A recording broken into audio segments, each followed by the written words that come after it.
Good evening, ladies and gentlemen. Oh, that was one person. Good evening, ladies and gentlemen. Who is ready to have some fun tonight? That was pretty good. Who's been to Halloween Horror Nights before here at Universal? And if this is your first time, to see those hands. First timers? All right, this will be quite the experience for you, I guarantee it. My name is Scotty B. I'll be your host and moderator for the Q&A tonight. We've got some exciting panel guests that will be here in just a moment, and we're going to get things underway. You ready to go? Yeah. Let's pretend that you were scared out of your socks, which is definitely about to happen tonight. Let me hear those screams. Give me one time. I like it. We'll get things going right now. Hope you guys are ready to face the evil that has been rooted here at Universal Orlando Resort's Halloween Horror Nights 23. Right now, we're going to give you a chance to learn more about the details of this horrifying event and how it was brought to life. In addition to Universal Orlando's Halloween Horror Nights creative team, who will be joining us in just a few moments, we will also be joined a little bit later by acclaimed director of a film that I think you've heard of, An American Werewolf in London. Director John Landis is here with us. Go ahead and give him a big round of applause. As well as John Landis. You may know him from Capcom. He's one of the makers of Resident Evil. But before we begin our Q&A, we'd like to bring up a very special guest as well. Please welcome from Public Relations, Mr. Tom Schroeder. Tom. All right, so let's pretend you're scared of me. You ready to go? Guys, Tom Schroeder, Public Relations. I have a really important job tonight, which is to thank all of you for being here with us. Thanks for the coverage you've given us. This is a great event. We did this a long time. As many of you know, a lot of you have been with us for that time. Thanks so much for the coverage you've given us. Who's covered us so far? Who hasn't? Right, we're taking names, right? We'll come back to you. We want you to have a great time tonight. This is for you tonight. The event is waiting for you. It's spectacular. You're going to enjoy yourself. You're all going to scream. You're going to have a great time because of what these guys have done. A couple people I want to thank. First of all, the public relations team. Would you guys raise your hands, please? These are the guys who get you the information you need to do the stories that you do. Thank you, guys. I want to thank the food and beverage people who are feeding us and providing us with great beverages. I want to thank the guys in the booth turning the lights on, making the sound work tonight. So thank you guys. So, my privilege and honor to introduce you some really special people. These are the guys who make this event happen every year. Let's bring them up on stage. Jim Kyman, Senior Vice President of Entertainment.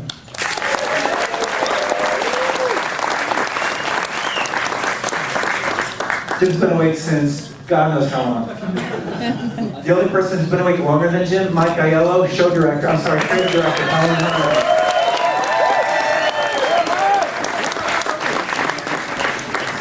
Nights. Laura Wallace, show director, Halloween Horror Nights.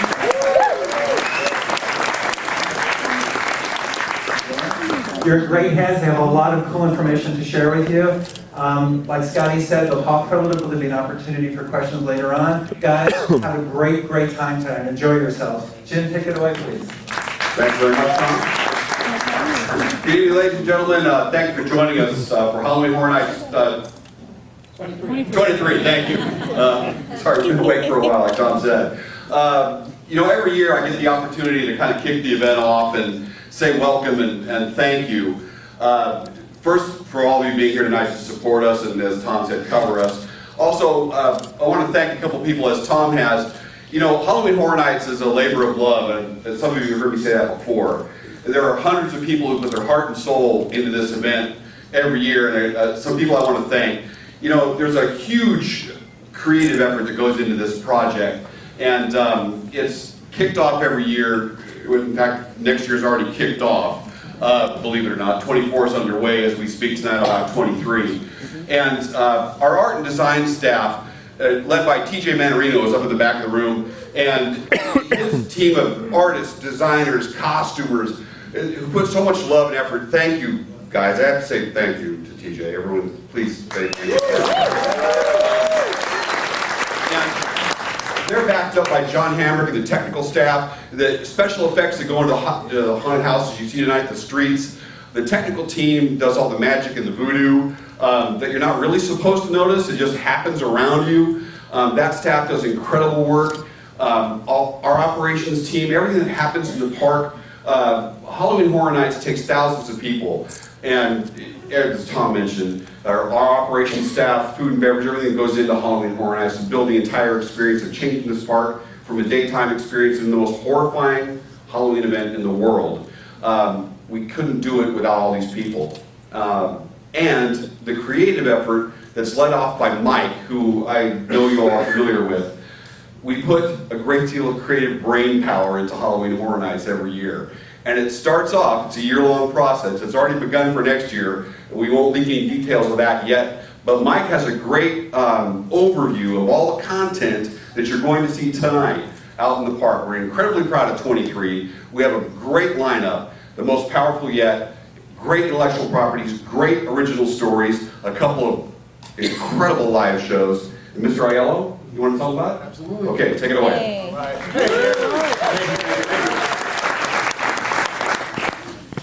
Mazes. We have some of the best mazes I think we've produced yet for Halloween Horror Nights 23. This event began with original content. That's how this event started 23 years ago. Original ideas, original mazes. This year we have 3 very, very strong original content mazes that we're very proud of. And the first one, I'll tell you right now, is Urban Legends La Llorona. Very, very cool maze. It's in one of our tents, but I tell you what, you would never know it. This is the most elaborate themed tent maze we've ever produced. We did one a couple years ago called Nevermore, based on the works of Edgar Allan Poe. That for us was the pinnacle of a tent maze. For us, this one beat it this year. It is the most gorgeously terrifying experience that we've done in the tent so far, and all rooted around this 500-year-old legend of La Llorona. And it is a spooky maze, it's a sorrowful maze. The thematic is unique. Are they running video? Oh, cool, all right. So yeah, we're really, really proud of this maze. And anytime we can present a maze that has a female antagonist, we really latch on to because it's unique. This is something that we actually adopted from our Hollywood park in essence. It was gorgeous out there. We've made some changes, done some tweaks, made it our own, and you guys are really gonna like it. Next maze, Havoc Derailed. Fan favorite. We did this maze several years ago where these genetically altered super soldiers went crazy inside this facility and literally tore it apart. Ever since we did that maze, our fans wanted us to do a sequel. We waited. And we also waited on a certain thematic that we wanted to do. David Hughes, who is an amazing designer, David and Kim Grommel are the maze designers this year, and they are the most brilliant men I've ever had the pleasure of working with. We conferred and we really wanted to do a maze inside a train. We've never done it before. A maze that encloses you, that has a ceiling that looks like a train car. And then we had this crazy idea of what if we give the illusion and the essence that it's derailed and it's full of these super soldiers. Perfect, let's try it. Oh, and then we had to do it. Havoc Derailed is an intense maze. The casting here is literally insane. All the cast in there have shaved their heads for these roles. We've got tattoo barcodes on the back of their heads. They are just so cool looking, and they are terrifying. We've done 3D mazes in the past for this event. Very successful. In Between, we did several years ago. Who went through that maze? Really, really strong 3D maze. We've learned a lot over the years about 3D and how to accomplish that. This year we decided to do a new 3D maze, but with a darker storyline. This one's called Afterlife, Death's Vengeance. It tells the story of Bobby the Blade. He's a serial killer in the town of Cary, Ohio in the 1920s, which is our town of choice where literally the root of all evil exists. The hometown of Laura Wallace, actually. So this maze takes 3D to an entirely new level with a darker storyline. We did Penn and Teller last year, which was very campy, comical. It was a fun, almost funhouse type maze. This is very different, drastically different. Dark visuals. We had our employee preview a couple nights ago. It's probably the most disorienting maze that we've done in a 3D realm. Yeah. And yes, the vortex is there. All right. So those are our original content mazes. But this event has really thrived over the last couple of years with our intellectual properties. First up, a passion project for us for about 4 or 5 years. We've been trying to do this maze, An American Werewolf in London. This maze just blew our mind when we went through it in employee preview. You know, because sometimes you don't know. Sometimes these werewolves that we've developed are the most intricate puppets we've ever used in Halloween Horror Nights. The one thing we tasked ourselves with is if we couldn't get these wolves right, we couldn't get them right. We did not have a maze. We also would never have been able to do this maze without the involvement of John Landis. He worked with us very closely, challenged us to make this the best representation of his amazing film that we possibly could, and we're so happy with it. It's remarkable. Video games. Last year we had great success with Silent Hill. We're going to keep that video game train rolling, and this year we're presenting Resident Evil Escape from Raccoon City. Huge Resident Evil fan, and I've played all the games. It's such a brilliant franchise, and one thing we wanted to do, I haven't seen this stuff yet.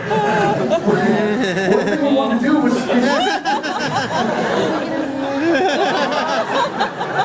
Oh, that's awesome. We wanted to give it this kind of retro feel, so we based it in games 2 and 3.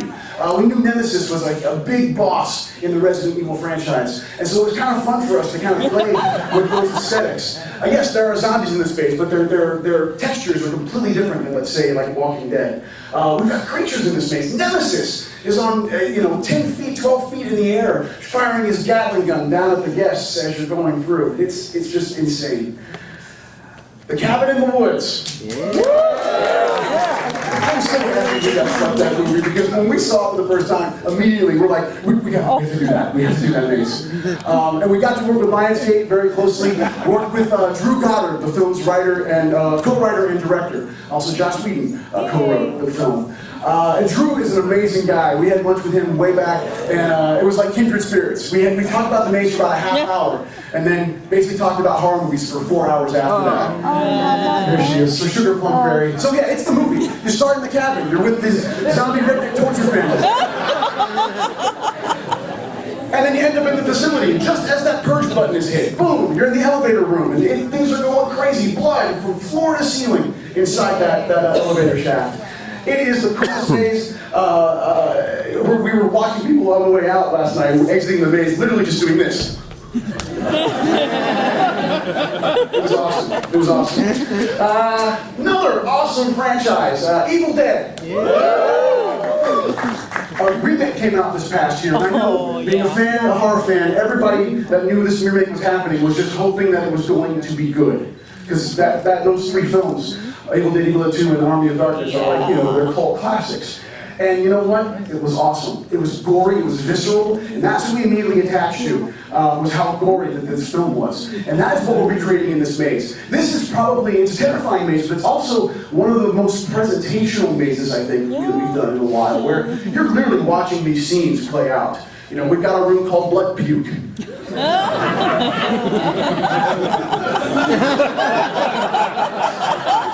You know what that is. So it's just about recreating those scenes. And last but certainly not least, The Walking Dead No Safe Haven. Walking Dead TV series is an anomaly. It really is. Horror fans out here, this show, 14 million viewers a week watch The Walking Dead. That is unlike any show on television right now, much less a show based in a horror genre. We did a maze last year, very successful for us. We knew we were going to do it again, and we had to make it better, bigger than we did before. We did it in our disaster queue line last year. It worked for us to a point, but it still didn't give us the scale that we wanted in a Walking Dead maze. So this year, it's in our parade building facility, where we're able to build the prison yard. We've got a guard tower. I mean, the scale of this maze is immense. The final room of the maze is the cell block from the show. Literally, from floor to ceiling, you're seeing the cell block. And it's infested with all types of walkers. And we have victims in the maze. We're really happy with it. It's bigger, it's better, and it really, puts you inside the show. Governor's Aquarium, everything's in there. All the iconic moments from season 3, solely season 3, represented in A Walking Dead No Safe Haven. But we didn't stop there this year with Walking Dead. We decided that we want to do something very different with this brand and with our own template. We took our street program and we decided we were going to take our entire template of portions of the park and represent seasons 1, 2, and 3 of The Walking Dead as part of our street program. And that program show director, Laura Wallace, is going to take you through some of the really cool things about that. Laura Wallace, everyone.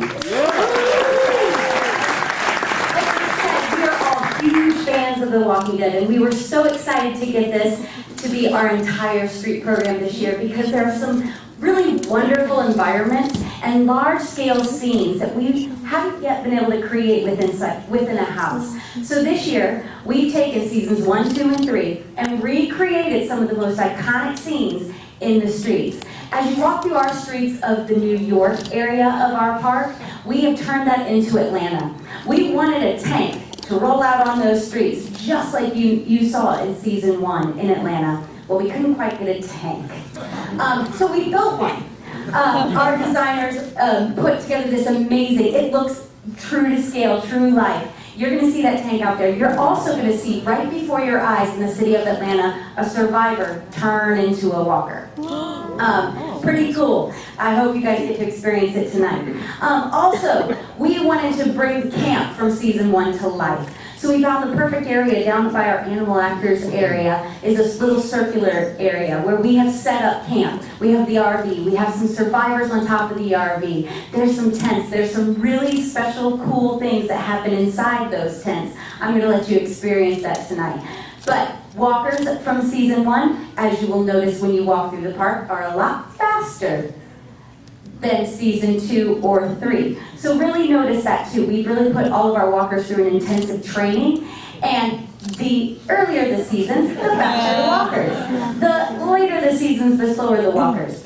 So we get to season 2. We have directed Herschel's barn, and it is at the moment that we set it on fire. So you actually get to walk through that experience. The smells of burning flesh and burning walkers are going to hit you. And as you walk out, you may see one really special well walker being ripped apart. We also wanted to highlight some of those special walkers from seasons 1, 2, and 3. So placed throughout the park, you're going to see Bicycle Girl, Bunny Slipper Girl, Deer Eater. You're going to see all those walkers come to life. In Hollywood, we represent season 3 by bringing the episode of Clear to life right before your eyes. Have fun out there, and happy Halloween. Thank you, Mike, and thank you, Jim. We're going to get our Q&A underway. We know you guys have got a lot of questions out there that you probably want answered, but before we do that, let's bring up our very special guests. Please welcome with a big round of applause from the horror classic, An American Werewolf in London, director John Landis.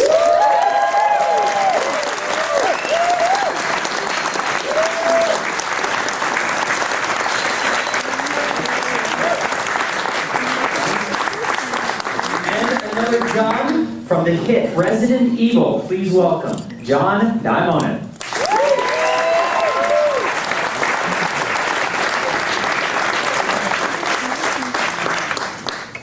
So we'll start out our Q&A with our two Johns. John Landis, we had on Wednesday an employee preview of An American Werewolf in London House, and there was not one silent person walking out of that haunted house. How does it feel to have your movie brought to life here at Halloween Horror Nights? Odd. It's fun. No, it really is fun. I wish I could see it in 2 weeks. Because what I've seen is that the people, the performers in the house, in the maze, they have to get used to the rhythms of the crowd. And they've only done it 2 nights now, so I'm interested to see it in 2 weeks. I'm very happy with them. I'm very happy with the puppets, the wolves themselves. And it's fun. It's fun to see it. It's a real science that Mike and these gentlemen have perfected, these scary mazes. And it's great. Although I have to tell you, just standing up there listening to all 3 of you talking, I thought, can you imagine if someone like, this is like what's happened to our civilization? Like everybody, it's so gross, it's so gory, it's so terrifying. And I realized, yeah, it's like my idea of a good time. Thank you, John. And John D., we know that the video games are an absolute hit. What is it like for you seeing these games go from, a television screen and actually reenacted live with a video concept that, that's developed digitally now it's visceral. It's here with us. Well, hold on. John Landis. I'm sitting next to John Landis. I gotta get that out of the way. It's truly an amazing experience. I mean, when you're watching a horror movie, right, it's kind of more of a passive entertainment experience. But Resident Evil is known to be like interactive horror, right? And to really see these creatures come to life, it's a kind of a different level of horror. I mean, in a video game, you're playing against these creatures and you're running away. Well, there's no running away from these in real life, so it's really amazing. That's incredible. Thank you so much. Well, let's go. We got a couple spotters in the audience with microphones. Let's go to a question from the audience, and then we will go back to the panel. We have a question. Yes, sir, right here. You can stand up. I think it's a pretty intimate room, so I think we'll all hear your question. Go ahead. You've been working on this for a year. What's tonight like for you? Relieving. No, it's a culmination of a year's worth of effort by a huge team of talented designers and artists and technicians and costume builders and prosthetic builders. We've been thinking about this again for an entire year, and it was surreal just tonight. Walking past the mazes and the soundstage, seeing people finally exit the sound stages and screaming and reacting to what we've created. Hand in hand for a year, together, all in the sake of amazing horror. It's awesome. It's awesome. It's the best moment you can possibly have when it all clicks and all works. So it's happening tonight, and everybody gets to experience it. So of course, over the past year and all the work that everyone has put so much effort into, what will things be like moving forward over the next couple of months now that this is actually a work in progress? Well, I think John said it. You go from tonight and from our preview night, and over the next couple of weeks, the event just built its own energy. The cast in the houses get sharper. They build a rhythm. They see people come through the house. They get that energy from them. They get sharper in their scares and their attacks. The streets get more timing. It just gets better and better. The event just builds and builds and builds. And for us, it's a culmination of that year of taking it from a piece of paper and a thought and an idea. Tonight is all about the scream. You hear the scream for the first time.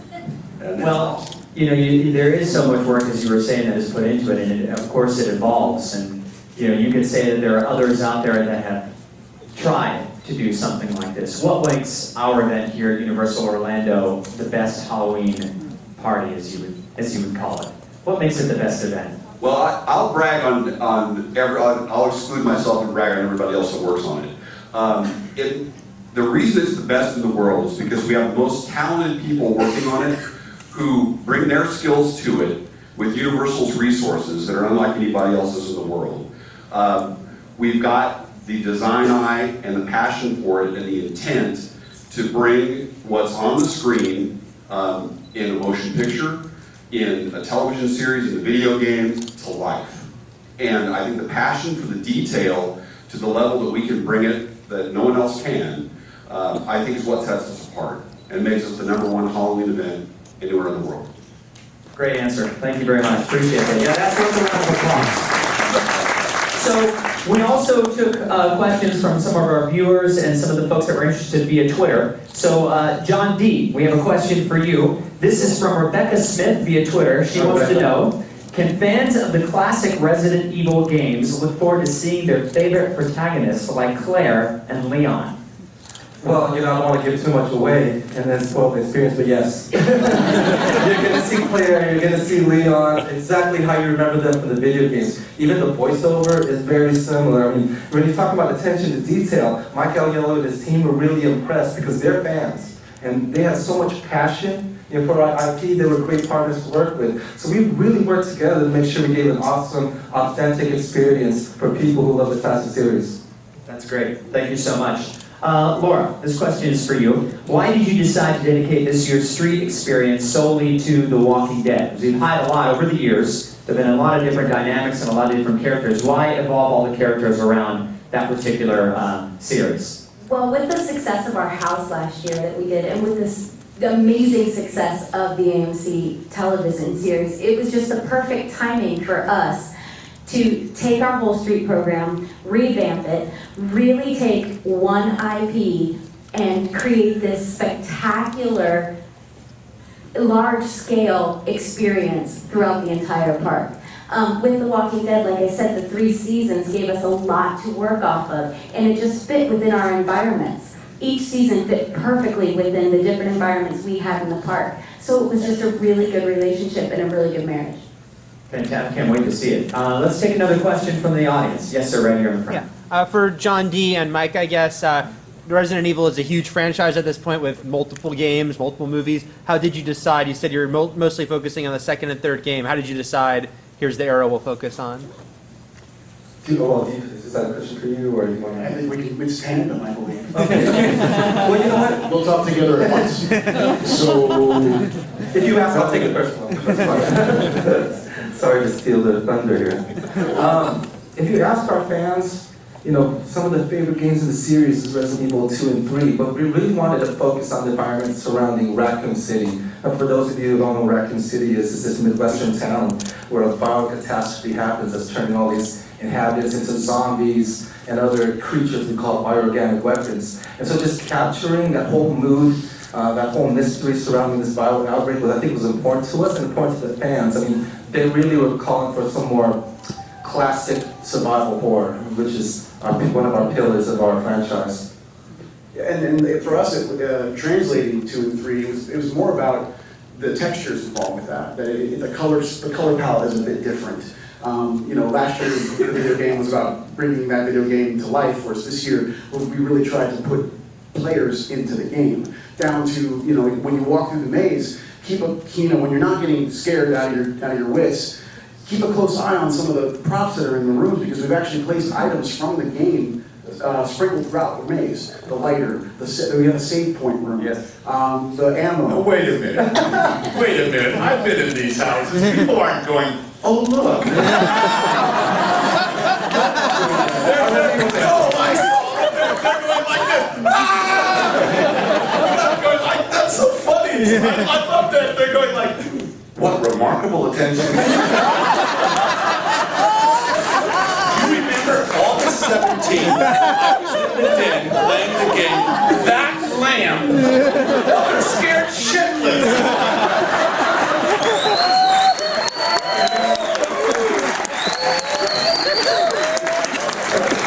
It's for me then, I guess.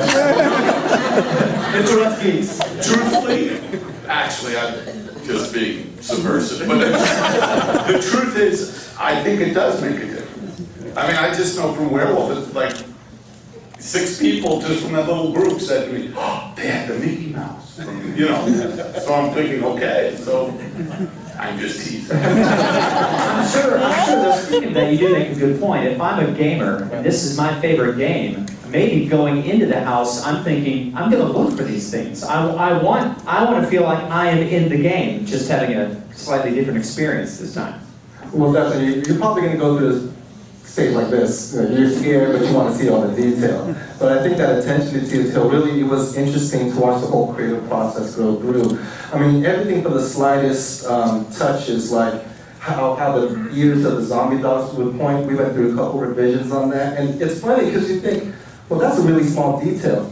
But see, something about Resident Evil fans is that we have the most loyal, vocal, and critical fans in the whole industry, and I say that very lovingly. But anytime they see any sort of inaccuracy, they're the first ones to tell us, and we're really respectful, of our fan base like that. And it is really just to provide the best experience possible for our fans. Well, you're definitely going to get it. Let's take another question from the audience here. Yes, sir. Pleasure. John Landis, just wondering, when you made werewolf, horror was still a very niche genre. Can you explain, do you have any reasoning why it's gone so mainstream in the last maybe the last 10 years, it's really taken off? It's not just horror, science fiction and fantasy. You know, the big sea change has been that what's always been exploitation and B product. And they kind of point to George and Steve. They say it's Star Wars and Jaws, which are essentially, you know, Flash Gordon and the Creature from the Black Lagoon. So they're B pictures made with A budgets. And that's true, that's what's happened. And now all the major, that's what's happened. It's sort of like the industry turned over. And I think that's just a general cultural trend. I think zombies are really interesting, is the popularity of zombies, because, you know, all horror films are metaphors. I mean, all fantasy's metaphor. So what is a zombie exactly? And ultimately, I think zombies, they always talk about the zombie apocalypse. It's a disease, or it's from, nobody talks about voodoo anymore. Now it's radioactivity or aliens or the government or something. And I think what's World War Z, did you see that? That was funny, I thought. I guess good thing Brad's here. No, but the thing with zombies, I really believe they're so popular because they represent anarchy and the loss of control and the collapse of society, and look around the world, I think that's what we're scared of, and that's what's happening in a lot of places. Great answer, thank you. Let's take another question from the audience. Yes, sir, all the way over here. Black shirt, glasses. How many emails did you actually get before you were like, all right, well, maybe let's hear what they have to say? So how many emails did you get before you were like, all right, let's listen to what they have to say? Are you talking about being convinced to allow their product to be, okay. So I believe the question is how long did it take to massage the both of you into allowing this to happen? I think I wrote about 500 emails over to Michael saying, please use our IP. It was the opposite. It was the other way around, actually. Well, actually, they had asked me for quite a while. You said 5 years. I guess it predates you, but they've asked me for a while, and I've always been hesitant. But in fact, I came. Mr. Timon had no, sorry. Jim Timon had to come down. And he's French. Nobody knows. They have a whole horror maze called, the Eclair of Death. Don't reveal our secrets too soon. But we've had a long day. I'm sorry. But anyway, you know what? I came, and actually it's you. I learned you're the person from the chainsaw people, huh? I was here at the park. I turned the lights down, and I came. The later it is, the scarier it is. And I came, and all of a sudden there was this horrendous noise. And I look over, and there were like 11 Leatherface guys. It was really loud, charging me. And I thought, I'm scared. I mean, it really was intense. And well, okay. And these guys have a science. They've made a science of these mazes. And in a game, it's interesting because in a video game, the interactive level really lends itself to a maze. And a narrative like Werewolf, where it's it's the beginning, middle, and end of the story. I thought, well, how are they gonna? And actually, it's a very specific thing, and I think they did a great job. I'm fascinated. I mean, it's frustrating for me. They're used to it. But I'm used to having control of where people are looking and stuff. And just watching, I've only seen a couple hundred people go through, but I keep thinking, wait, they're so scared, they jump at this, and so they walk real fast, and I go, but you didn't see that. And there's this amazing, the first kill on the moors is incredibly well done. And they're all running screaming. They're not looking. I keep thinking, don't you want to see that? There was so much work in that. They're 200 feet away. I don't know. It's interesting, and I realize that every time they go through the maze, it's a different experience. So that was impressive. So I said yes, and I'm actually very pleased I did. Great question. Yes, another one. You, sir. And then we'll come to you in the back there. Absolutely. Yes, sir, right here. John, you mentioned the word anarchy. Did you ever for 1 minute think about marrying the Blues Brothers, Frat Boys from Animal House, and American Werewolf from London? Wait, actually, what did I suggest today? I was thinking. No, I thought they should basically go haunted Animal House, man. Well, the Blues Brothers of Death. I don't know. Actually, we are doing. We should next year. There's going to be, there's a Three Amigos horror maze. All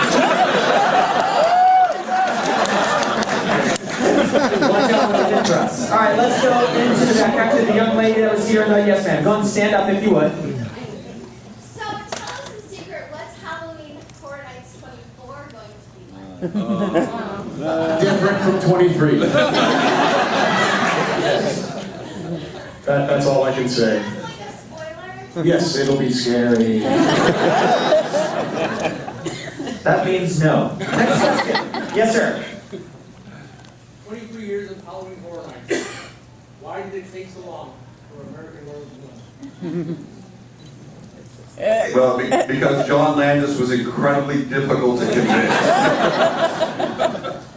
No, actually, we've been in conversation about American Werewolf for several years. It was a passion project.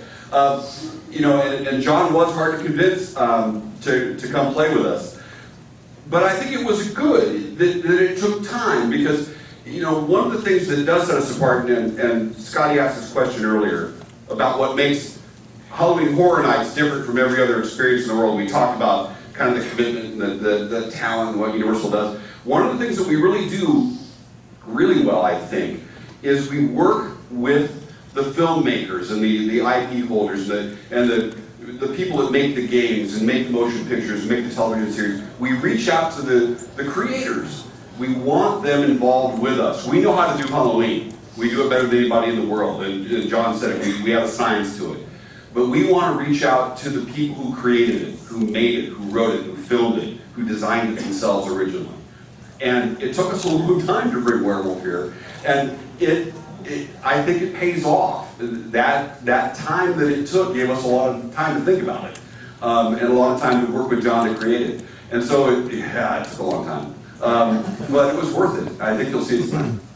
Well, I think it also serves itself as well, from what John was saying, as far as what's going on in our current culture, and also fads, would you say, lend a lot to what the experience is going to be at a certain time. So, as you guys are so great at doing, is projecting what a new fad or how the culture is changing. You kind of, because I'm thinking back while you're answering that, on 14 and 7, it just seems like every time there's a Halloween Horror Night, some way, shape, or form, it fits the fad and the culture of what we're experiencing at that particular time. So, you guys are like decades ahead of yourselves. Let's go into the center here. Yes, sir. This is for John Landis. Going back 32 years and plus to when you made American Werewolf, Animal House, and Blues Brothers, did you ever think in your wildest dreams that those movies become part of the touchstones of the Universal Studios experience?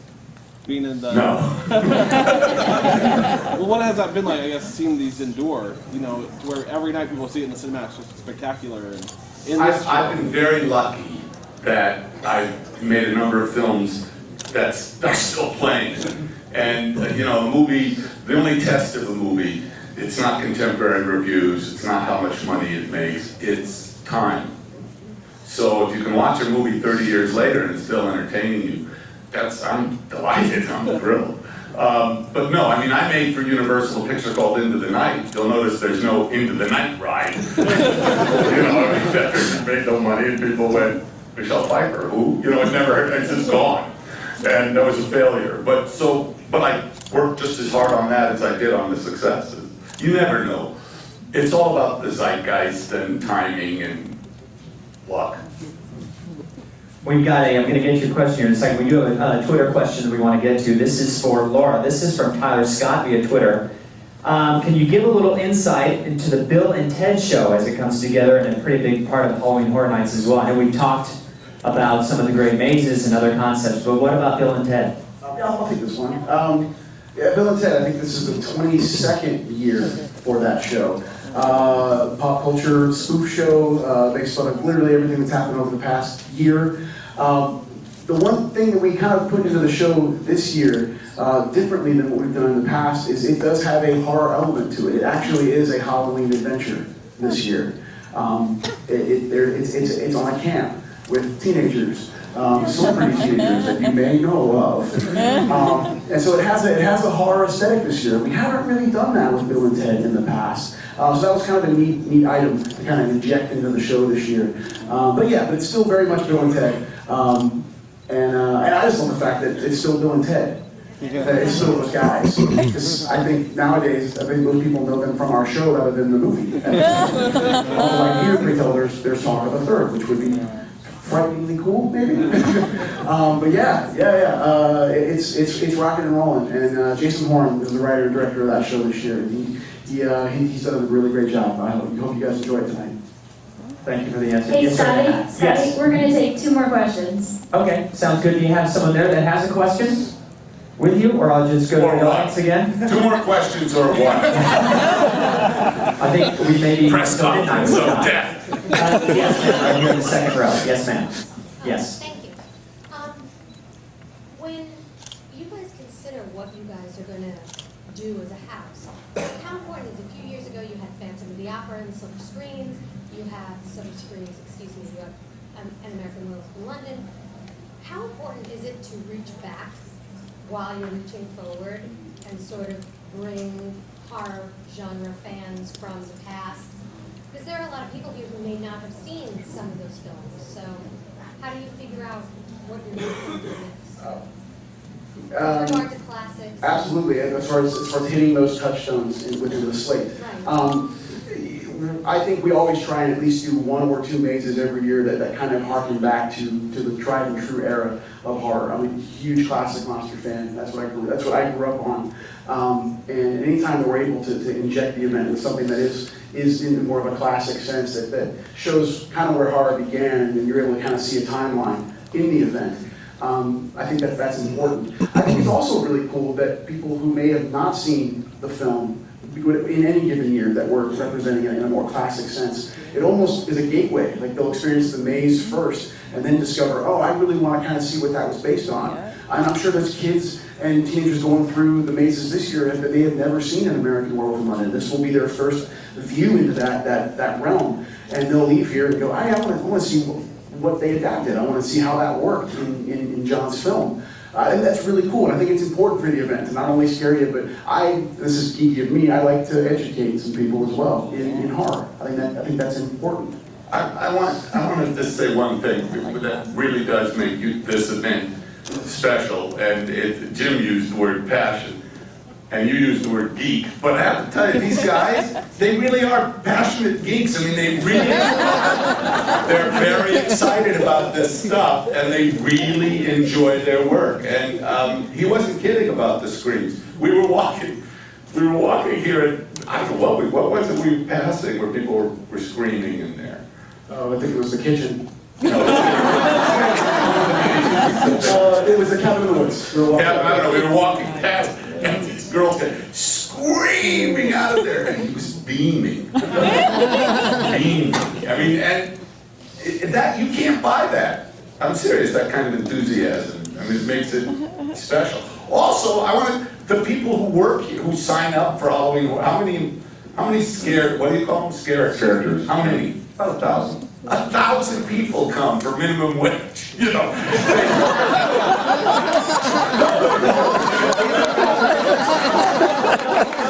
They're all salaried employees with full benefits.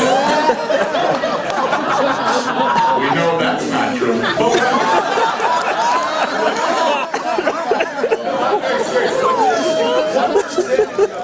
What percentage of this are repeat who come back? There's probably 90% of our characters that come back every year. Yeah, every year in July, the first audition. We have a big reunion audition, and every year it seems to grow, and every year more and more of our characters are coming back. So what's crazy is, it used to take us all the way up till October to cast this entire event and keep it cast. Now we're cast by the second week of July. Wow. So it's pretty amazing. But it's that level of enthusiasm. They're really into it in a way that you can't buy it. I mean, it's really an interesting thing. We tell them about there's a lawyer from Tampa. Yeah, in the past, yeah, he has a practice, and I don't think he's working with us the last couple of Probably years. in jail. He has a practice during the day, and for many years, he would take a vacation for 2 months from his practice, come here and perform at the event, and go back to his day job after 2 months. So yeah, I mean, there are people that would never dream of doing something like this, end up catching that bug and wanting to scare people for 2 months and come here and do it. So yeah, it's remarkable. Okay, we've got time for one more question, and we'll give it to the loudest screamer in the house that wants to ask a question. Okay, up top there. Sir, go ahead with your question. She's your queen to be.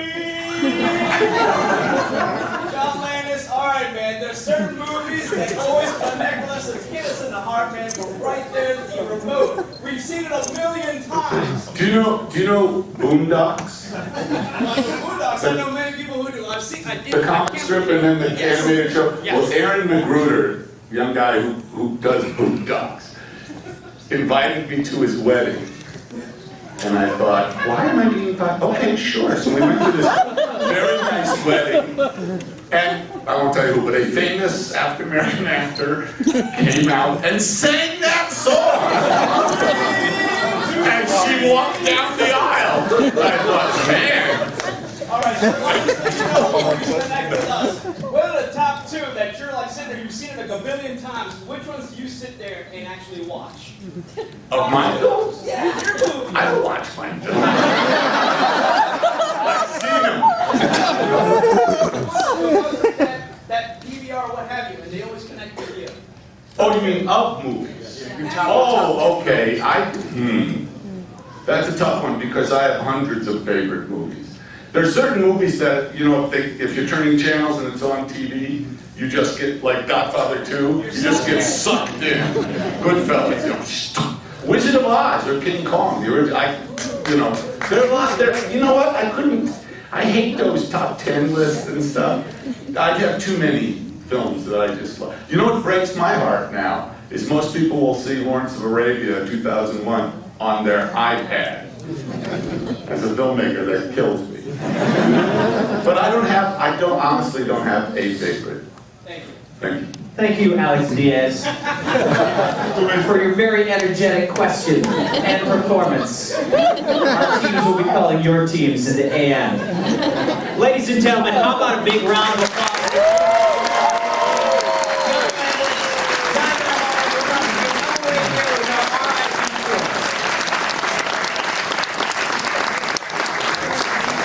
Thank you. Now, ladies and gentlemen, in just a few... The women up here have been drinking the whole time. These people are knocking it back. Thank you, Mr. Landis. In just a few minutes, we'll begin dispersing our RIP tours. Please listen out for your group number to be printed on your credential and displayed on the screens that you'll see above you. When I do...